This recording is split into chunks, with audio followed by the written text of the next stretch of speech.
I have some thoughts, and they're a little bit jumbled, so please do excuse if they come across as jumbled. So what have we got here? Jesus yesterday, or the day before, he's been in kind of engaged with the Pharisees and the high priests and the scribes, those in leadership. And you remember on Wednesday, we had Jesus giving the parable of the wedding feast and those invited to the wedding feast. And here he's warning the people against the scribes and Pharisees in their actions, not in their teaching, but in their actions. So they're to teach. But the issue that he has with them is their pride, their arrogance, their desire to be seen, their desire to be acknowledged, to be honored, to draw attention to themselves rather than the one whom they're serving. So it becomes all about them rather than about God. They are exalting themselves and they want to be exalted. Just a quick side note. I remember when Bishop Hugh, before he became bishop of the diocese, he was selected by by whoever it is that selects new bishops, and he was chosen to be bishop. So before he was ordained, he wrote a letter to us priests, and it was, I read it very quickly, and then I thought, no, actually, excuse me, this letter I need to sit down and read this prayerfully. It's one of these letters. It's just not a dear so-and-so, lots of words, and then yours sincerely. It was a very meditative,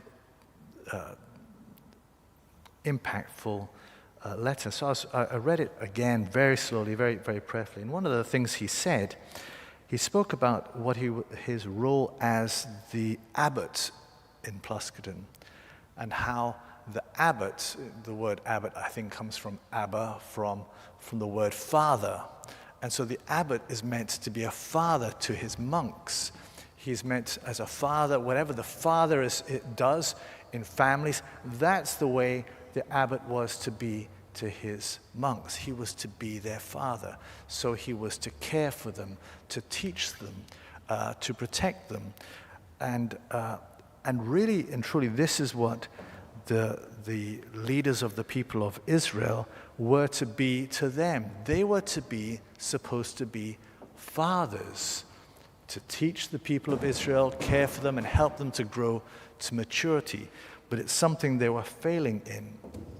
And they took advantage of their position, and they used their position for their own ends. In the book of Ruth, and as we read this, there's just so many images coming up from the Our Lady, the visitation, why have I found favor in your eyes that you should take notice of me? Elizabeth would have said that, why should the mother of my Lord come to me? David himself, how is it that the Ark of the Covenant should come to me? So just very resonant with other parts of Scripture, especially the New Testament. And here we have Boaz, who owns the field, who takes notice of Ruth. He owns the land, and so he has all the power. And yet the way he approaches Ruth is not as you would the scribes and the Pharisees, one who tries to exalt himself, but he approaches Ruth as a father does. Now listen to me, my daughter, he speaks to. He's obviously older than her, but he's then giving her instructions on how to take care, how to glean, that she's going to be cared for. And so very much one who is taking another under their wing to care for them. And eventually he becomes her husband, she his bride. And which is beautiful. It's a beautiful story.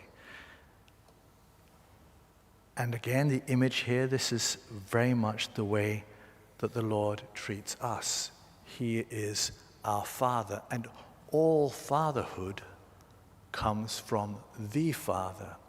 All fatherhood is a reflection of the fatherhood of the parent. Jesus says, don't call no one on earth your father. The scripture, Hebrews speaks about Christian teachers being fathers. St. Paul calls himself the father. So Jesus is speaking in hyperbolic terms.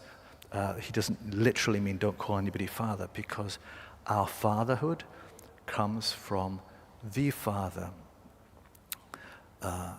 And so there's a real, in Scripture and also in the teaching of the church, a connection between fathers and the Father. And it's not just theological, there's something deeply real about this. And I'm bringing this up because, as you know, there is a real attack on fatherhood.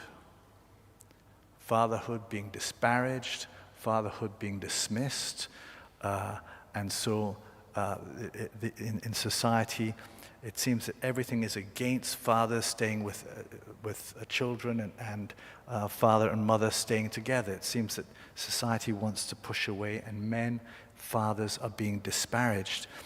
And that has an impact, that has a real impact, because there's a connection between the Father, human fathers, and the Father. And when that connection is broken, then the connection with the Father is also diminished. And so our relationship with the Father is diminished. We can talk about studies and stuff, but there isn't time here for that. And so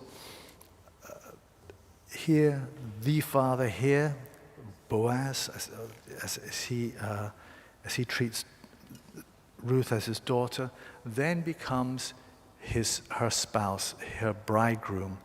And in a sense, this is not in a sense, in reality, this is what the Lord does with us. He's our Father, and He desires that we espouse ourselves to Him, that we become His bride. So He cares for us, He raises us up, and then at the end of the day, He gives Himself to us through Jesus Christ, His Son, as our bridegroom, and we the bride.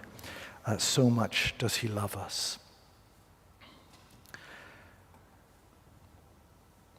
I'm not sure where to go with that, but I guess it's just to bring that to your attention, of that love that the Lord has for us as Father, and also as the one who wants to marry us.